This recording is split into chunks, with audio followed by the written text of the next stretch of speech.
நாம பார்க்க போறது இயக்குனர் இமயம் பாரதி ராஜா அவர்கள். தமிழ் சினிமா பார்த்தீங்கன்னா நூற்றாண்டு கால பழமை உடையது. இந்த நூறாண்டு கால தமிழ் சினிமாவுக்குன்னு ஒரு புதிய முகத்தை, முகாந்திரத்தை, முகாம கொடுத்தவங்கள்ல மிக முக்கியமானவர் பாரதி ராஜா. தொழில்நுட்ப வளர்ச்சி, தகவல் தொழில்நுட்பத்துறையினுடைய வளர்ச்சி சினிமாவை கிராமங்கள் வரைக்கும் கொண்டு வந்துட்டு, சினிமா கிராமத்துக்கு வந்துச்சே ஒழிய அந்த சினிமால கிராமம் வரல. சினிமால ஏன் கிராமம் வரலன்னு யோசிச்சார் இல்லையா, அங்கதான் பால் பாண்டிங்கிறவர் பாரதி ராஜாவா மாறுறாரு. 1970 அவர் பாத்தீங்கன்னா சினிமாக்காக அல்லி நகரத்துல இருந்து சென்னையை நோக்கி பயணப்படுறாரு. முதல்ல அல்லி நகரத்துல ஒரு சுகாதார ஆய்வாளராக தான் அவர் இருக்கார். அங்க ஊர்கள்ல நாடகங்கள்லாம் நடிச்சுக்கிட்டு இருக்கார். அப்ப அவரோட இருந்த சகாக்களாக இன்றைக்கு இருக்கக்கூடிய இசைஞானி இளையராஜா அவர்கள், நம்முடைய கங்கை அமரன் அவர்கள், பாஸ்கர் அவருடைய சகோதரர், இவங்கெல்லாம் ஒரு குழுவா டீமா இருக்கிறாங்க. அப்போ பாரதி ராஜா என்ன பண்றாருன்னா, அங்கேருந்து கிளம்பி சென்னைக்கு வர்றாரு. தன்னுடைய அரசு வேலையை ராஜினாமா செஞ்சுட்டு சென்னைக்கு வர்றாரு. இங்க பெட்ரோல் பல்க்ல எல்லாம் கூட வேலை பார்க்குறாரு. இங்க நாடகங்கள்ல பயணிக்கிறாரு. ஒரு சில இயக்குனர்கள்ட்ட அவர் உதவி இயக்குனராக போய் சேர்ந்து படிக்கிறாரு. நிறைய விஷயங்களை தெரிஞ்சுக்கிறாரு. அதன் பிறகுதான் இவருக்கு முதல் படம் எடுக்கக்கூடிய வாய்ப்பு அவர் கிடைக்குது. 1977 16 வயது நிலைங்கிற படம். பாரதி ராஜாவை இன்னை வரைக்கும் நம்ம எல்லாரும் கொண்டாடுறதுக்கு என்ன காரணம்னா, அவர் ஒரு ட்ரெண்ட் செட்டர். அவருக்கு பிறகு அவரை பின்பற்றி பல படங்கள் வந்தது, பல தயாரிப்பாளர்கள் வந்தாங்க, பல இயக்குனர்கள் வந்தாங்க. இன்னைக்கும் பாரதி ராஜா ஸ்டைலை யாருமே ஃபாலோ பண்ணாம இருக்கவே முடியாது. ஒரு படத்துல, ஒரு காட்சியில, ஒரு பாடல்லையாச்சும் இல்லை ஒரு வசனத்திலேயாச்சும் நிச்சயமாக அவருடைய தாக்கம் என்பது தமிழ் திரையுலகத்துல இருந்தே தீரும். அதனாலதான் மிகச்சிறந்த இயக்குனருக்கான விருதும் அவர் பெற்றாரு. பத்மஸ்ரீ என்ற உயரிய விருதையும் அவர் பெற்றார்.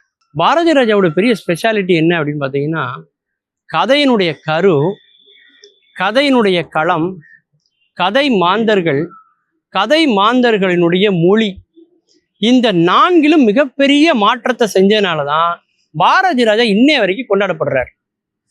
அவருடைய படங்கள்லாம் நீங்க பார்த்தீங்கன்னா, மண் வாசனை, அலைகள் ஓய்வதில்லை, கிழக்கே போகும் ரயில், முதல் மரியாதை, கருத்தம்மா, அது மாதிரி நம்ம நிறைய சொல்லிக்கிட்டே போலாங்க. கிழக்கு சீமையிலே, இந்த படங்கள் எல்லாத்துலேயும் ஒரு பெரிய யூனிக்னஸ் என்ன அப்படின்னு பார்த்தீங்கன்னா, கதையினுடைய கரு. அதுக்கு முன்னாடி வரைக்கும் தமிழ் சினிமாவில் உள்ள படங்கள்லாம் எப்படி வந்துச்சுன்னா, புராண கதைகளாக வந்துச்சு, இதிகாச கதைகளாக வந்துச்சு, தெய்வங்களை பற்றிய கதைகளாக இருந்துச்சு. அதன் பிறகு சுதந்திர போராட்ட காலகட்டம், அப்போ தேசப்பற்றுடைய படங்களா வந்தது, தேச தலைவர்களை பற்றிய படங்களா வந்தது, மேல்தட்டு மக்களுடைய வாழ்வியலை சொல்லக்கூடிய படங்களா வந்தது. அதன் பிறகு பார்த்தீங்கன்னா, அப்படி வந்த காலகட்டத்துல தான் பாரதி ராஜாவுடைய என்ட்ரி. என்ன நடக்குது அப்படின்னா, அடித்தட்டு மக்களுடைய வாழ்வியலை பேசின முதல் இயக்குனர் பாரதி ராஜா தான். 16 வயது நிலைங்கிற அந்த படம் இன்னைக்கு எல்லாருக்கும் பசுமையா நினைவுல இருக்கும். அந்த ஊர்ல பல ரவுடித்தனங்களை சொல்லிட்டு திரிஞ்ச நம்முடைய பரட்டை, எதுவுமே தெரியாம இருந்த அப்பாவியான சப்பானி, அப்பதான் பள்ளி படிப்பை முடித்து இருக்கக்கூடிய மயிலு, டாக்டர், உருவம்மா, இவங்களுக்குள்ளதான் அந்த கதையே போயிட்டு இருக்கும். இப்போ கதையினுடைய கரு மாறிட்டு, அதனால என்ன ஆச்சுன்னா, அதுக்கு முன்னாடி வரைக்கும் சென்னையில பிரபலமான தயாரிப்பு நிறுவனங்கள்லாம் ஏக்கர் கணக்கான நிலங்களை பாத்தீங்கன்னா செட்டுக்காக வச்சிருந்தாங்க. ஏவிஎம்மா இருக்கட்டும், அல்லது வாகினி ஸ்டூடியோவா இருக்கட்டும், பிரசாத் ஸ்டூடியோவா இருக்கட்டும், பெரிய பெரிய ஏக்கர் கணக்கில் ஸ்டூடியோக்குள்ள வச்சிருந்ததுக்கு என்ன காரணம்னா, எல்லா படமுமே அங்கதான் எடுப்பாங்க, வெளியிலேயே போக மாட்டாங்க ஷூட்டிங்க்கு. இவர் கருவை மாத்தினார் இல்லையா, அந்த கரு இந்த செட்டுக்கு இடம் கொடுக்கல. அதனால இவருடைய படங்கள் எல்லாம் எங்க படமாக்கப்பட்டுச்சு அப்படின்னு பாத்தீங்கன்னா, கிராமங்கள்ல, வயல்வெளிகள்ல, நம்ம கண்ணால ஊர்ல பார்த்த சாதாரண தெருக்களை தான் இவர் காட்சி பண்ணார். அதனால தென்மேற்கு மலைகள் இருக்கக்கூடிய, அந்த மேற்கு தொடர்ச்சி மலைகள் இருக்கக்கூடிய அந்த இடங்கள்ல எல்லாம் படப்பிடிப்பு தலங்களா மாறிச்சு.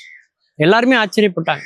ஏன்னா அப்போல்லாம் எல்லாரும் பெரிய பெரிய நகரங்கள்ல உள்ள செட்டுகள்ல மட்டுமே படம் எடுத்துட்டு இருந்தப்போ, செட்டை விட்டு வெளியில கொண்டு வந்து வயல்வெளியை காமிச்ச முதல் ஆள் பாரதி ராஜா.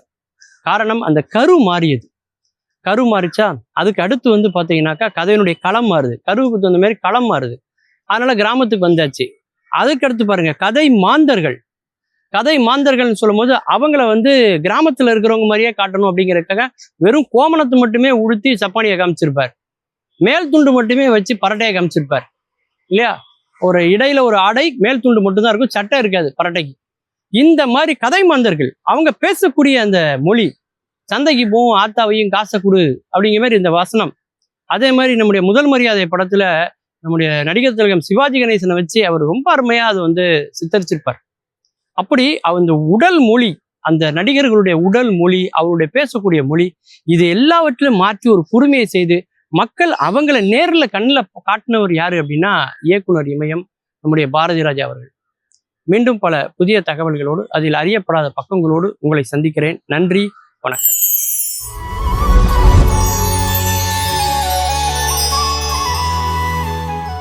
உலகத்திலேயே அதிகமான பொறுமைசாலி கடவுள் தான் அப்படின்னு சொல்லலாம். கடவுளை போல பொறுமைசாலி இந்த உலகத்திலேயே பார்க்க முடியாது. ஏன்னா மனுஷன் நல்லா இருக்கிற வரைக்கும் அந்த பக்கமே தலை வச்சு படுக்க மாட்டான். கோயில் இருக்க பக்கமே திரும்பி கூட பார்க்க மாட்டான். நல்லா இருக்க வரைக்கும் கடவுளையும் நினைக்க மாட்டான். அவன் பாட்டுக்கு எல்லாம் நான் செஞ்சேன், எல்லாம் என்னுடைய சாதனை, என்னுடைய சொந்த உழைப்பு, என்னுடைய சொந்த திறமைன்னு சொல்லிக்கிட்டு அவன் பாட்டுக்கு தன்னை பற்றியே பேசிக்கிட்டு இருப்பான். லேசாக ஒரு தலைவலி வந்துருச்சுன்னு வச்சுக்கோங்க, ஆகா இந்த கடவுள் வந்து இந்த தலைவலியை கொடுத்து என்னை என்ன பாடுபடுத்துறாருன்னு கடவுளை கண்ணா பின்னான்னு திட்ட ஆரம்பிச்சிருவான். அன்றாட எல்லாருமே அப்படி தான் பண்ணுறோம். சாமியை திட்டுறது வந்து சாதாரணமாக திட்டுவோம். இவ்வளவு கஷ்டத்தை ஏன் கொடுக்குற, உனக்கெல்லாம் மனசு இல்லையா, உனக்கு கண் இல்லையா, சாமிகிட்ட நம்ம கேட்குற கேள்வி. கடவுள் எல்லாத்தையும் பார்த்துக்கிட்டு தான் இருக்கார். நம்மளை திட்ட வைக்கிறதும் அவர் தான், நம்மளை புகழ வைக்கிறதும் அவர் தான் வச்சுங்களேன். அந்த மாதிரி ஒரு கிராமம், அதில் ஒரு விவசாயி, கிராமத்து விவசாயி நேராக கடவுள்கிட்ட வர்றியா, உங்ககிட்ட ஒரு விஷயம் பேசணும் அப்படின்னு கூப்பிட்றாரு. கோயிலில் போய் நின்றுக்கிட்டு கடவுள் வந்துட்டார். என்னப்பா சொல்லுப்பா அப்படின்னு. ஏழை விவசாயி கூப்பிட்டா வருவீங்களா? அதெல்லாம் வருவோம், சொல்லு என்ன வரும்னு. உங்களுக்கு ஏதாவது நிர்வாகம் பண்ண தெரியுதா அப்படின்னு கேள்வி கேட்டான். யாரு? கடவுளை பார்த்து விவசாயி கேட்டான். நிர்வாகத்தை விடுங்க, விவசாயத்தை பற்றி ஏதாவது தெரியுமா? இவ்வளவு பெரிய பூமியை படைச்சு அதில் பயிர்களெல்லாம் படைச்சு எல்லாம் பண்ணவர்கிட்ட இவன் கேட்குற கேள்வி, விவசாயம்னா என்னன்னு உங்களுக்கு தெரியுமா? உங்களுக்கு நீங்கள் வாட்டுக்கு ஜாலியாக உட்காந்துருப்பீங்க. எப்போ மழை பெய்யணும், எப்போ வெயில் அடிக்கணும், எப்போ காற்று அடிக்கணும், எப்போ வந்து பயிர்களை அப்படியே பனியில் காய வைக்கணும் அப்படிங்கிறதெல்லாம் உங்களுக்கு தெரியுமா? ஏதாவது கணக்கு வழக்கு? எதுவும் தெரியாது. சும்மா இஷ்டத்துக்கு மழை பெய்ய வைக்கிறது, இஷ்டத்துக்கு காற்றடிக்க வைக்கிறது, இஷ்டத்துக்கு வெயில் அடிக்கிறது, பயிர் காஞ்சி போகும், பயிர் வாடி போகும், பயிர் வதங்கி போகும், எதை பற்றியும் கவலை கிடையாது. யாராவது ஒரு விவசாயம் படித்தவன்ட்ட இல்லை விவசாய அனுபவம் உள்ளவன்ட்ட அந்த வேலையெல்லாம் கொடுங்க. எப்போ மழை பெய்யணும், எப்போ காற்றடிக்கணும், எப்போ வெயில் அடிக்கணும், இதெல்லாம் அந்த டிபார்ட்மெண்ட்லாம் யாராவது ஒரு நல்ல அனுபவசாலியான விவசாயிகிட்ட கொடுங்க. அப்புறம் பாருங்கள் விவசாயம் எப்படி இருக்குன்னு அப்படின்னு சொன்னான். கடவுள் சிரிச்சுக்கிட்டார். உனக்கு எல்லாம் தெரிஞ்ச மாதிரி தெரியுதே தம்பி, ஒன்று செய்யு, இந்த பவர் பூராத்தையும் எப்போ மழை பெய்யணும், எப்போ வெயில் அடிக்கணும், எப்போ காற்றடிக்கணும், இதெல்லாம் வந்து அந்த பவரை உன்கிட்ட கொடுத்துட்றேன், நீ உன் இஷ்டத்துக்கு பயன்படுத்திக்க, ஓகேவா? தந்தேன் அப்படின்னு சக்திகளை கொடுத்துட்டு கடவுள் மறைஞ்சிட்டார். இவன் போனான், நெல் பயிர் போட்டு நட்டு வச்சான். மழை பெய் அப்படின்னா மழை பெய்ஞ்சிச்சு. போதும் அப்படின்னா நின்றுச்சு. அளவாக பெய்யணும்னா அளவாக பெய்யுது, ரொம்ப அதிகமாக கிடையாது. ஸ்டாப் அப்படின்னு சொன்னால் நின்றோம். அடுத்து காத்தடி அப்படின்னா காற்றடிச்சு. போதும் நின்றுச்சு. வெயில் அடி அப்படின்னா வெயில் அடிச்சு. நின்று அப்படின்னா நின்றுச்சு. இப்படி மாற்றி மாற்றி அவன் விவசாயத்துக்கு அந்த நிர்வாகத்துக்கு ஏற்ற மாதிரி மழை பெய்ய வைக்க, வெயில் அடிக்க, காற்றடிக்க எல்லாம் பண்ணான். நல்லா பச்சை பசேல்னு நெல் வயல் தளன்னு அப்படியே அருமையாக வளர்ந்துருச்சு. அறுவடை காலம் வந்துச்சு. நிறையா கதிரெல்லாம் அறுத்து கொண்டு போய் சேர்த்தா அந்த கதிரில் உள்ள வந்து நெல்மணிகளே இல்லை, புறம் பதறாக இருக்குது. எங்கடா போச்சு? இவ்வளவு பச்சை பசேல்னு வளர்ந்துருக்கு, இவ்வளவு நல்லா வளர்ந்துருக்கு, அப்புறம் ஏன் இப்படியாச்சு அப்படின்னு திரும்ப யாரை பிடிச்சான்? கடவுள்கிட்ட கேட்டான். இந்த பவர்லாம் கொடுத்தீரு, உள்ள நெல்லுகளை மணியை வைக்கிறதுக்கு பதிலாக பதற வச்சிருக்கீரே என்ன அப்படின்னு அவன் கேட்டான். அது நான் வைக்கலை, நீயா வச்சுக்கிட்ட. சொந்த காசில் சூனியம் வைக்கிறது இதுதான். ஒன்றுமே இல்லாமல் நீ வந்து நீயா பண்ணிக்கிட்ட. மழை பெய்யினா பெஞ்சிச்சு, வெயில் அடினா அடிச்சு, அளவாக இருந்துச்சு. வெயில் காற்று மழையெல்லாம் அளவாக இருந்துச்சு. ஆனால் அதனால் என்னாச்சு? அந்த பயிர் செழித்து வளர்ந்துச்சு ஒழிய நல்ல நெற்கதிர்கள் உள்ளே வரலை. என்ன செய்யணும்? கொஞ்சம் வேகமாக காற்றடிக்கும் போது ஆழமாக வேர் உள்ளே போகும் அதிகப்படியாக.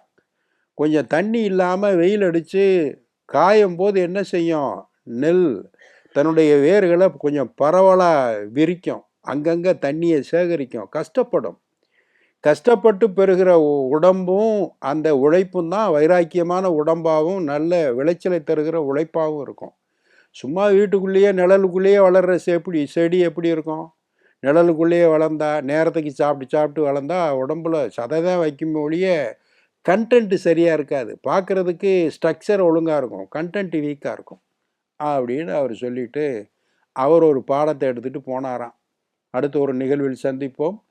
இந்த நாள் இனிய நாளாக அமைய நல்வாழ்த்துக்கள். வணக்கம்.